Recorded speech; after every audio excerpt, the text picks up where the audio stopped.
Hello, അപ്പോൾ ഇന്നൊരു morning വ്ളോഗാണ്. അപ്പോൾ രാവിലെ എഴുന്നേറ്റ് അടുക്കളയിൽ വന്നൊരു ചായയൊക്കെ കുടിച്ച ശേഷം കുറച്ച് പാത്രങ്ങളൊക്കെ ഉണ്ടായിരുന്നു. അപ്പോൾ അതെല്ലാം കഴുകി വെച്ചു. പിന്നെ രാവിലത്തെ ബ്രേക്ക്ഫാസ്റ്റിന് അപ്പമാണ്. അപ്പോൾ തലേദിവസം മാവൊക്കെ ആട്ടി വെച്ചിരുന്നതുകൊണ്ട് പിന്നെ രാവിലെ എണീറ്റ് അപ്പം ഉണ്ടാക്കി. അപ്പത്തിനോട് ഒഴിച്ച് കറിയായിട്ട് ചിക്കൻ ഉണ്ടായിരുന്നു. അപ്പോൾ ചിക്കൻ സ്റ്റൂ വയ്ക്കാമെന്ന് വിചാരിച്ചു. അങ്ങനെ പിന്നെ ചിക്കനൊക്കെ കഴുകി മാറ്റി വെച്ചിട്ടുണ്ട്. ഇതിനിടയ്ക്ക് കുഞ്ഞിനുള്ള ഫുഡ് ഉണ്ടാക്കി അതും ഒന്ന് ചൂട് മാറാനായിട്ട് മാറ്റി വെച്ചിട്ടുണ്ട്.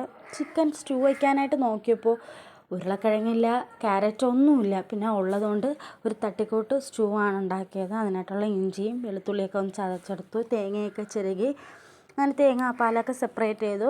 പിന്നെ ഇതിനിടയ്ക്ക് ചിക്കനൊക്കെ ഒന്ന് വേവിക്കാൻ വെച്ചിട്ടുണ്ടായിരുന്നു. പിന്നെ അതിലേക്ക് പാലൊക്കെ ഒഴിച്ച് തേങ്ങാപ്പാലൊക്കെ ഒഴിച്ച് സ്റ്റൂ സെറ്റാക്കി. പിന്നെ മോക്കുള്ള കാപ്പിയൊക്കെ കൊടുത്തു. അവൾക്കുള്ള ടിഫിനൊക്കെ സെറ്റ് ചെയ്ത് അവളെ സ്കൂളിലേക്ക് പറഞ്ഞു വിട്ടു.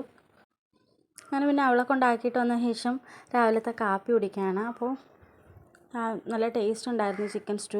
അപ്പോൾ ഇതിൻ്റെ റെസിപ്പി കാണാൻ താല്പര്യമുള്ളവരൊന്ന് ചാനലിൽ കയറി നോക്കിയാൽ മതി. പിന്നെ ഒരു കട്ടൻ ചായയൊക്കെ ഇട്ട് കുടിച്ച ശേഷം കുറച്ച് പാത്രങ്ങളൊക്കെ ഉണ്ടായിരുന്നു. പിന്നെ അതെല്ലാം കഴുകി വെച്ചു.